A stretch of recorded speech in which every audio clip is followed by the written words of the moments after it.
में हम देखेंगे स्वच्छ भारत ग्रामीण और शहरी पहलू। ग्रामीण और शहरी पहलू स्वच्छ भारत से संबंधित है। ये इसमें स्वच्छ भारत ग्रामीण और शहरी पहलू देखेंगे। स्वच्छ भारत अभियान के ग्रामीण और शहरी दोनों पहलू हैं, क्योंकि इन क्षेत्रों में स्वच्छता और स्वच्छता संबंधी चुनौतियां अलग अलग हैं। यहाँ स्वच्छ भारत अभियान के कुछ ग्रामीण और शहरी पहलू इस प्रकार हैं। पहला है ग्रामीण पहलू। ग्रामीण क्षेत्रों में स्वच्छ भारत अभियान का मुख्य फोकस खुले में शौच को समाप्त करना और शौचालय के उपयोग को बढ़ावा देना है।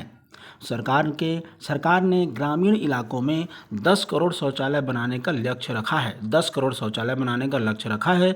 स्वच्छ भारत अभियान ठोस कचरे के सुरक्षित निपटान को बढ़ावा देने और स्वच्छता के महत्व के बारे में जागरूकता पैदा करने पर भी ध्यान केंद्रित करता है। ग्रामीण क्षेत्रों में स्वच्छ भारत अभियान को स्वच्छ भारत मिशन के माध्यम से कार्यान्वित किया जाता है, जिसमें शौचालयों का निर्माण, ठोस अपशिष्ट प्रबंधन और व्यवहार परिवर्तन संचार शामिल है। मतलब ग्रामीण पहलू में देखेंगे तो शौचालय पर ज़्यादा फोकस है। आगे आता है शहरी पहलू। शहरी क्षेत्रों में स्वच्छ भारत अभियान का मुख्य ध्यान ठोस अपशिष्ट प्रबंधन पर है। जो ठोस अपशिष्ट निकलता है उसका प्रबंधन पर है, क्योंकि शहरों और कस्बों में उत्पन्न कचरे की मात्रा ग्रामीण क्षेत्रों की तुलना में बहुत अधिक है।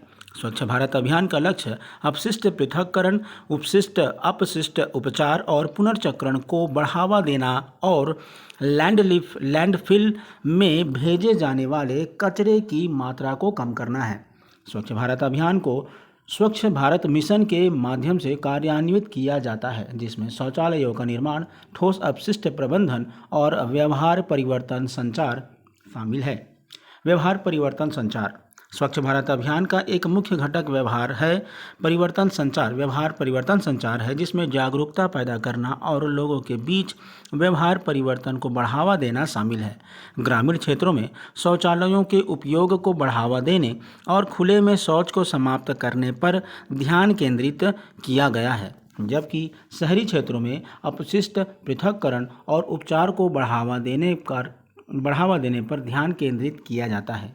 व्यवहार परिवर्तन संचार रेडियो, टीवी, समाचार पत्र, सोशल मीडिया जैसे विभिन्न माध्यमों से किया जाता है। मतलब लोगों में व्यवहार परिवर्तन करना है।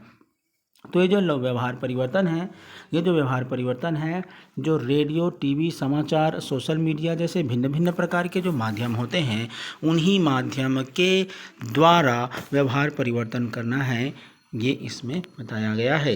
सार्वजनिक भागीदारी स्वच्छ भारत अभियान का एक अन्य महत्वपूर्ण पहलू सार्वजनिक भागीदारी है। ग्रामीण और शहरी दोनों क्षेत्रों में स्वच्छ भारत और स्वच्छ और स्वस्थ वातावरण बनाने में जितनी भागीदारी महत्वपूर्ण है, स्वच्छ भारत अभियान नागरिकों को स्वच्छता को बढ़ावा देने में सक्रिय भूमिका निभाने और स्वच्छाग्रही बनाने के लिए प्रोत्साहित करता है। लोगों को स्वच्छ रहने के लिए क्या करता है, ये प्रेरित करता है और सार्वजनिक क्षेत्र की भागीदारी बढ़ाने का प्रयास करता है। अब पूरा ओवरऑल अगर हम मूल्यांकन इसका देखेंगे तो ये जो स्वच्छ भारत अभियान का ग्रामीण और शहरी पहलू है, सबसे पहले ग्रामीण पहलू से समझाया गया, दूसरा शहरी पहलू से, और तीसरा व्यवहारिक परिवर्तन संचार, बिल्कुल एकदम इजी है ये। उसके बाद फिर सार्वजनिक भागीदारी से इसको समझाया गया है। मूल्यांकन कुल मिलाकर यदि अगर देखें, स्वच्छ भारत अभियान के ग्रामीण और शहरी पहलुओं में अलग अलग चुनौतियां और लक्ष्य है। मतलब इसमें अलग अलग चुनौतियां और लक्ष्य है। जैसे शहरी क्षेत्र में देखते हैं जो ठोस अपशिष्ट पदार्थ है उसका प्रबंधन करना, और ग्रामीण क्षेत्र में देखते हैं तो शौचालय स्थापित करना। ये इसका अलग अलग प्रकार से क्या है, इसका लक्ष्य है। स्वस्थ भारत बनाने में दोनों महत्वपूर्ण हैं। खुले में शौच को समाप्त करने, ठोस कचरे सुरक्षित निपटान को बढ़ावा देने और स्वच्छता के बारे में जागरूकता पैदा करने पर ध्यान केंद्रित करने। स्वच्छ भारत अभियान का लक्ष्य देश की समग्र स्वच्छता और स्वच्छता पर महत्वपूर्ण प्रभाव डालना है। तो बस आज के इस वीडियो में इतना ही। ये आज हम देख रहे थे स्वच्छ भारत ग्रामीण और शहरी पहलू।